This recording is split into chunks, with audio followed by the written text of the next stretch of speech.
Bienvenue à la mise à jour sur la famille royale, parfait. Poursuivons alors avec le chapitre 2 de ce grand reportage narratif, toujours dans un style journalistique cinématographique, engageant et totalement libre de droit, pour captiver votre audience YouTube. Elle aurait pu choisir Oxford, ou Harvard, ou même rester à Madrid, protégée dans les murs feutrés de Zarzuela. Et pourtant, c'est à New York, cœur palpitant de l'Amérique, que la princesse Léonore a jeté l'ancre. Pourquoi cette ville? Pourquoi maintenant? Derrière cette décision, apparemment anodine, se cache un véritable jeu d'échecs géopolitique et personnel. Décortiquons les raisons d'un départ aussi discret que stratégique. Pas d'annonce officielle tapageux, pas de cérémonie d'adieu, juste quelques lignes discrètes dans les médias espagnols, quelques photos floues à l'aéroport de Barajas. Et une absence remarquée aux cérémonies estivales de la Casa Real. Officiellement, elle rejoint un prestigieux programme d'études internationales en partenariat avec les Nations Unies et plusieurs institutions diplomatiques. Objectif: renforcer ses compétences en politique mondiale, en relations internationales et en leadership féminin. Une suite logique, selon certains. Une fuite contrôlée, selon d'autres. Ce n'est pas un hasard si la princesse a choisi cette métropole. New York n'est pas seulement un centre économique mondial. C'est un laboratoire de pouvoir, d'influence et de transformation. C'est là que les élites mondiales se croient. C'est là que se prennent des décisions qui influencent la planète entière. C'est aussi une ville d'anonymat, de liberté, de métissage. Une ville où, pour la première fois peut-être, Léonore peut être simplement une étudiante parmi les autres. Mais peut-on vraiment disparaître dans la foule quand on porte une couronne invisible sur la tête? D'après les sources proches de la famille royale, Léonore suit un programme mêlant diplomatie, développement durable, droit international et médiation des conflits. Elle serait encadrée par des professeurs issus des universités de Columbia, Princeton et Sciences Po Paris. Ce parcours aurait été recommandé par des conseillers royaux spécialisés en stratégie internationale. Et ce monde ne se résume plus à l'Europe. Entre les tensions géopolitiques, les défis climatiques, les mouvements de contestation citoyenne, le rôle d'un monarque moderne ne peut plus se limiter à couper des rubans. Il doit comprendre, anticiper, représenter, rassurer. New York est le terrain idéal pour apprendre cela. Même à des milliers de kilomètres du palais, Léonore reste une figure publique. Certains étudiants qui croisent sa route parlent d'elle avec admiration, d'autres avec curiosité.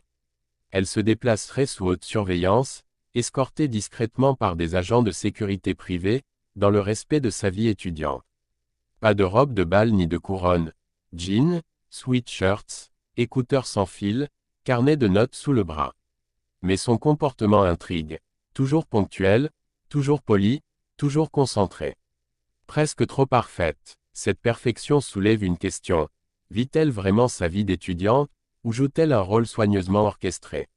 Dans les cercles médiatiques espagnols, les rumeurs fuient. Aurait-elle un petit ami américain?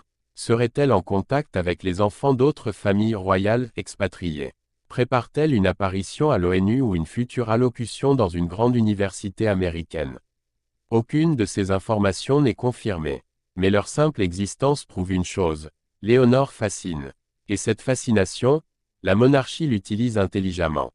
Car chaque silence, chaque apparition calculée, chaque photo volée devient un message. Un message destiné à rappeler que la couronne d'Espagne ne dort jamais. Les observateurs politiques s'accordent sur un point: ce séjour est tout sauf improvisé. Certains analystes affirment qu'il s'agit d'un exil stratégique, destiné à éloigner Léonore des tensions internes du pays.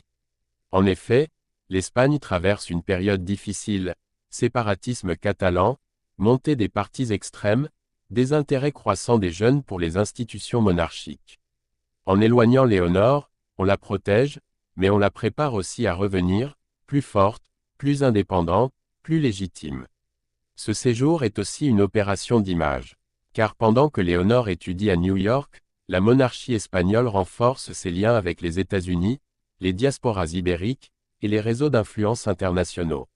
C'est du soft power à l'état pur: envoyer une figure charismatique, jeune, instruite, polyglotte et discrète dans la capitale diplomatique du monde. Une princesse dans les rues de Manhattan, c'est une image qui fait rêver. Et derrière le rêve, un projet politique subtil. Moderniser la monarchie sans choquer les traditions. Un cliché discret dans Central Park. Une photo d'elle, carnet à la main, dans une conférence sur les droits humains. Une vidéo virale où elle salue un enfant hispanique dans un espagnol parfait. Ces images font le tour du monde, soigneusement relayées par les équipes de communication du palais. Et si ce séjour était aussi la répétition générale de son règne? Une sorte de tournée d'apprentissage, sans couronne, mais pleine de sens diplomatique. Mais alors, que fait exactement la princesse à New York? Qui l'encadre? À quoi ressemble son quotidien? Quelles rencontres secrètes pourrait-elle faire dans cette ville où se croisent les dirigeants, les milliardaires, les artistes et les militants? Dans le prochain chapitre, nous vous emmenons dans les coulisses du quotidien new-yorkais de la princesse Léonore, appartement discret, université prestigieuse, protocole secret, et moments volés de liberté.